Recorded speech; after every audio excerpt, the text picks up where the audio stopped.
Hello बच्चों, good morning. आज हम सामाजिक विज्ञान का इतिहास का चैप्टर स्टार्ट कर रहे हैं। इस स्टार्टिंग की सीरीज़ में मैंने आपको 2 वीडियो पहले ही से ही अपलोड कर दी हैं। इसमें हमने पहली वीडियो में मुग़ल साम्राज्य के पतन का कारण पढ़ा था और नेक्स्ट वीडियो में हमने उसको कंटिन्यू किया था। मुग़ल साम्राज्य जो था वो औरंगज़ेब के बाद उसका पतन स्टार्ट हो गया था। उसके आने वाले जो शासक थे वो अयोग्य प्रवृत्ति के थे। मुग़ल साम्राज्य का पतन किन किन कारणों से हुआ था वो 7-8 पॉइंट थे, वो हमने पिछली वीडियो में डिस्कस कर लिए थे।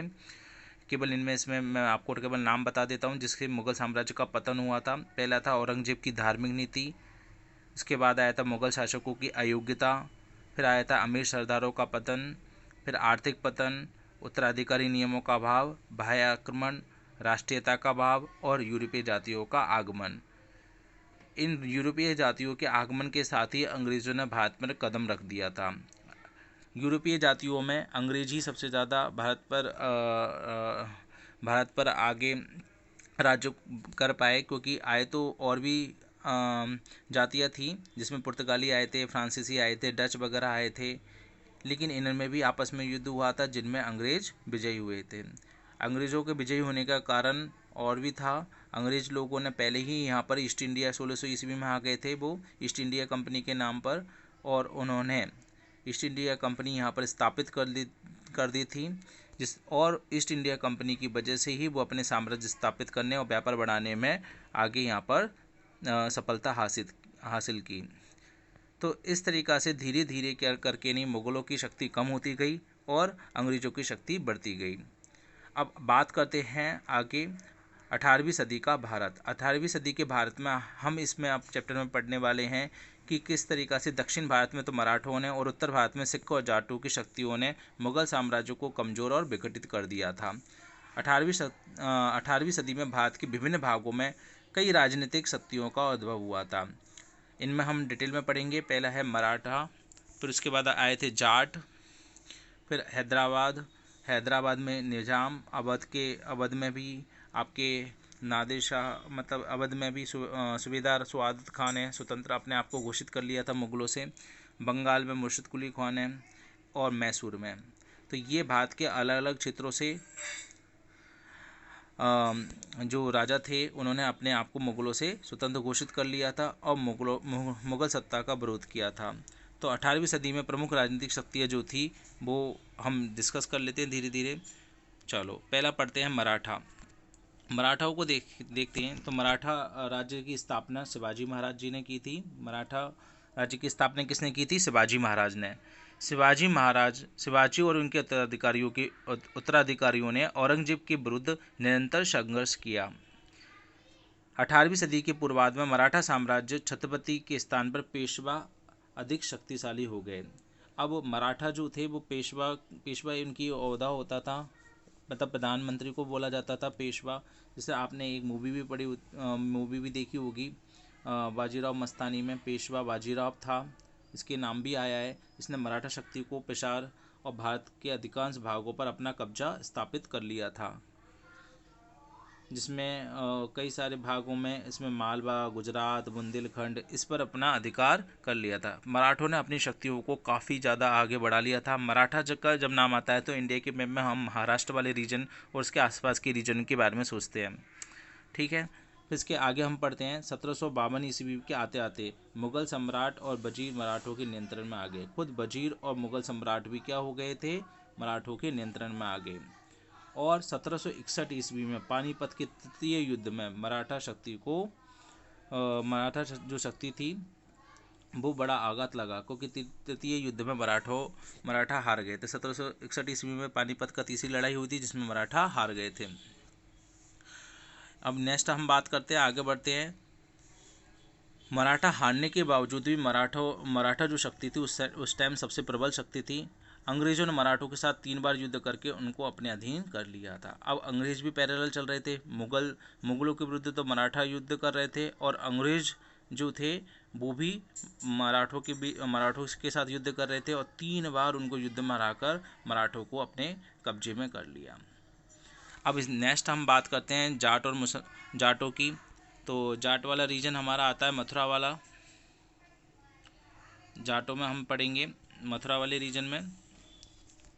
तो मथुरा हमारे यूपी में पड़ता है, और भरतपुर जो मेनली जाट समुदाय को नेतृत्व करता है। तो मथुरा में जाटों के गोकुल के नेतृत्व में औरंगजेब की धार्मिक नीतियों का विरोध किया। औरंगजेब कट्टरपंथी का था। वो पहले मैं आपको पहले की वीडियो में बता चुका हूँ।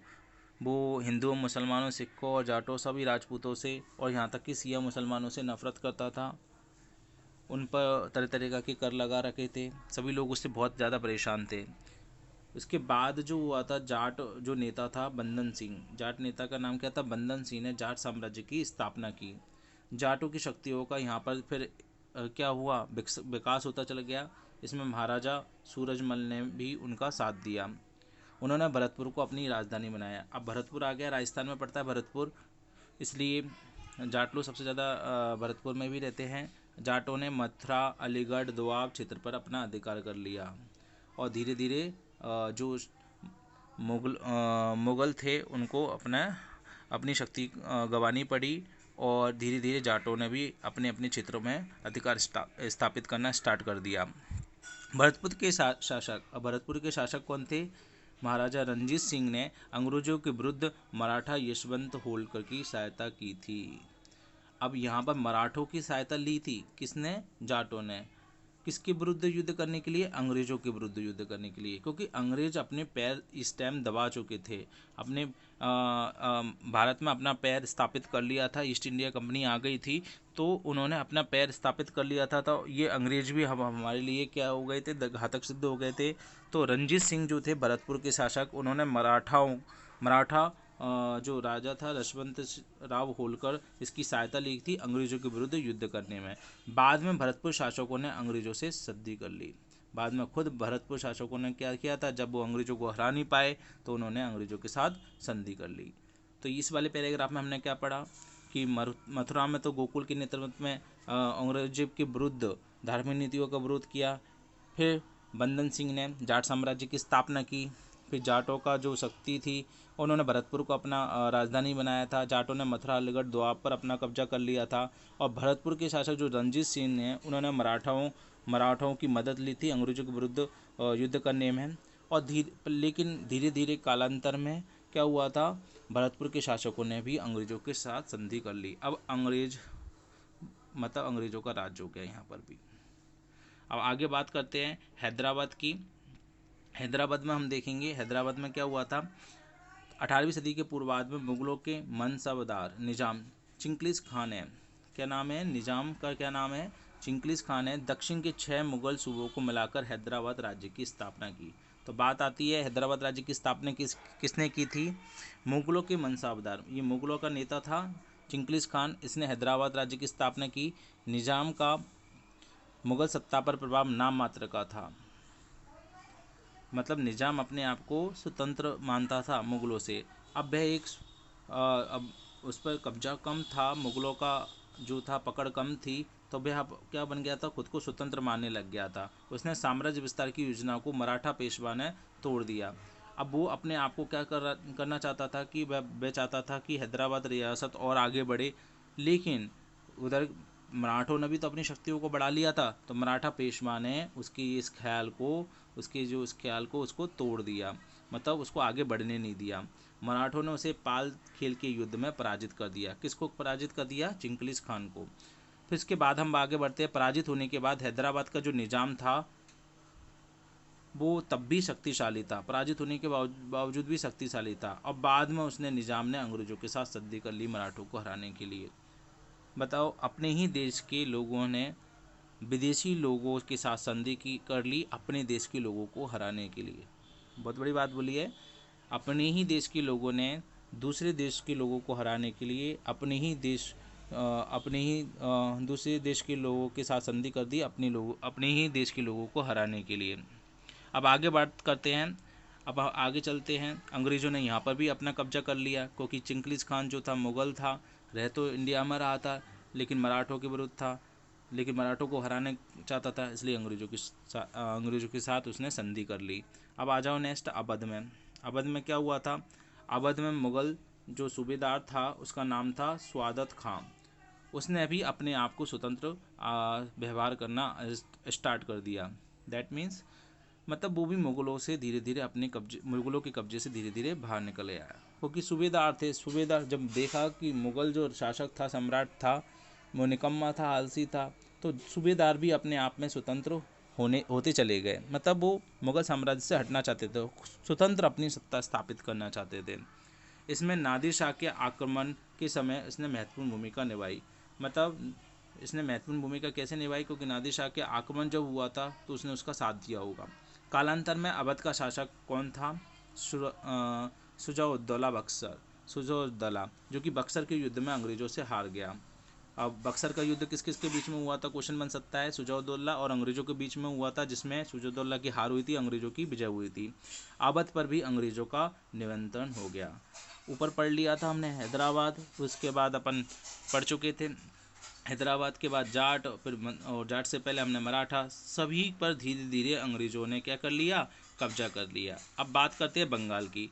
बंगाल राज्य की स्थापना किसने की थी? मुर्शिद कुली खान ने की थी, और बंगाल, बिहार, उड़ीसा के क्षेत्र पर अपना अधिकार कायम कर लिया। तो किसने की थी बंगाल राज्य की स्थापना? मुर्शिद कुली खान ने बंगाल राज्य की स्थापना की थी। और फिर इसके आगे हम बात करते हैं, उसके उत्तराधिकारी के शासनकाल में मराठों ने बंगाल से उड़ीसा को छीन लिया। अब बंगाल से उड़ीसा को छीन लिया। फिर 1757 में हुए प्लासी के युद्ध में। अब प्लासी का युद्ध किस किस के बीच में हुआ था? 1757 ईस्वी में हुआ था। अंग्रेज सेनापति क्लाइव और सिराजुद्दौला के बीच में हुआ था, जिसमें सिराजुद्दौला को पराजय की हार झेलनी पड़ी, और बंगाल में भी अंग्रेजी साम्राज्य की नींव डल गई। यहाँ पर भी अंग्रेज आ गए। प्लासी के युद्ध में भी हार गए। कौन? सिराजुद्दौला हार गया अंग्रेजों से, तो अंग्रेज भी अब बंगाल में भी आ गए। चलो, अवध को छोड़कर बंगाल में आ गए। अवध यूपी वाला इलाका है। बंगाल आप जानते हो वेस्ट बंगाल वाला इलाका है, तो वेस्ट बंगाल की तरफ भी आ गए। उड़ीसा, वेस्ट बंगाल, ये बिहार, ये सब इलाकों पर अंग्रेजों का कब्जा हो गया।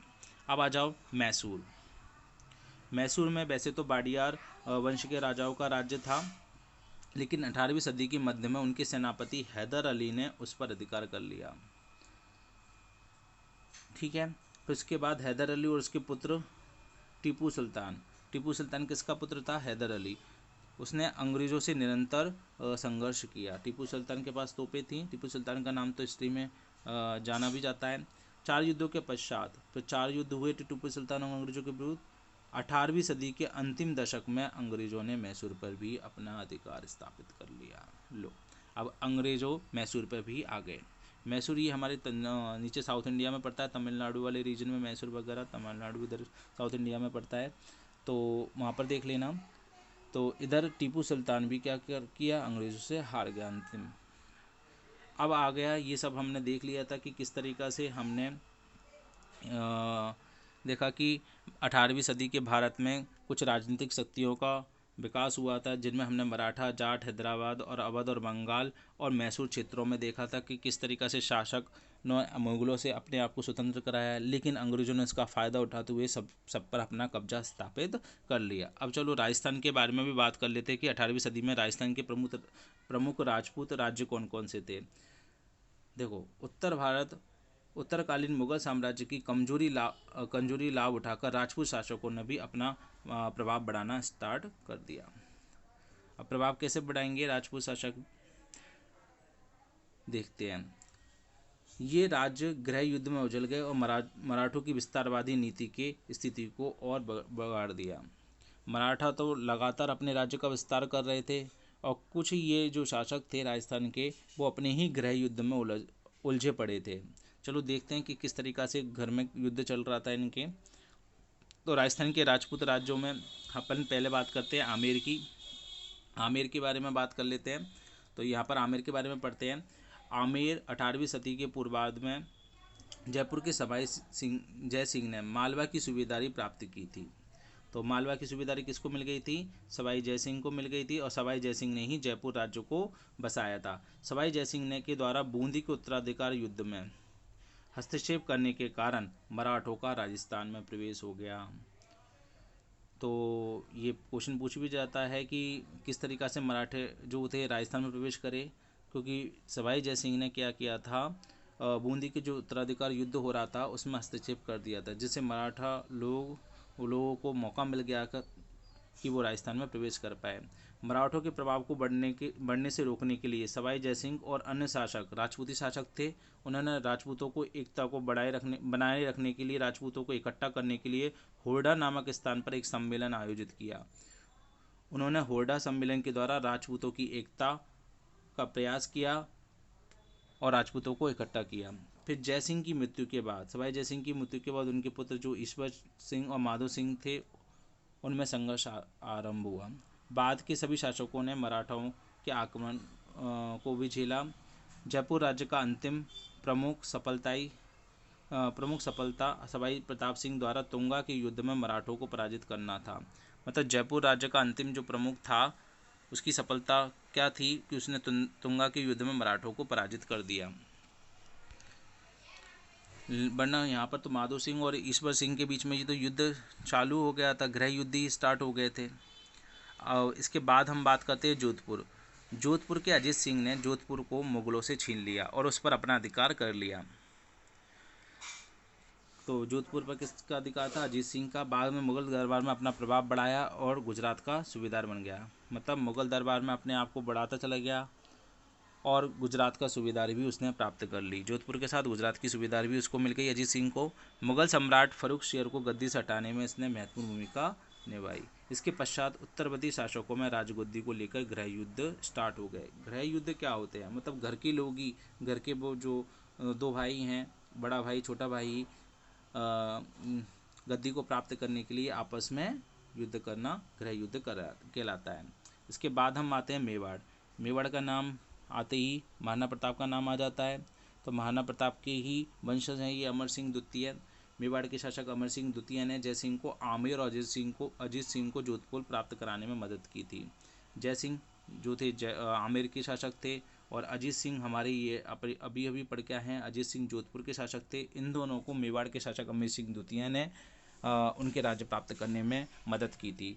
कालांतर में यह राज्य भी आपसी गृह युद्ध में उलझ गया। कौन? मेवाड़ राज्य भी। कैसे? 18वीं सदी में भारत में राजनीतिक अव्यवस्था प्रारंभ हो गई। मुगल साम्राज्य कमजोर हो गया था।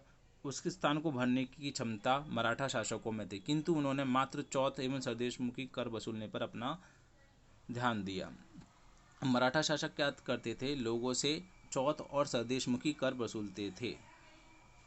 स्वदेशमुखी कर यहाँ के मतलब मुखियाओं के द्वारा वसूला जाता था और चौथ ये भी एक प्रकार का कर था जो जीते गए राज्यों या उनकी प्रजाओं से वसूला जाता था ताकि वो सैनिकों को मेंटेन कर सके, सैनिक शक्ति को बढ़ा सके।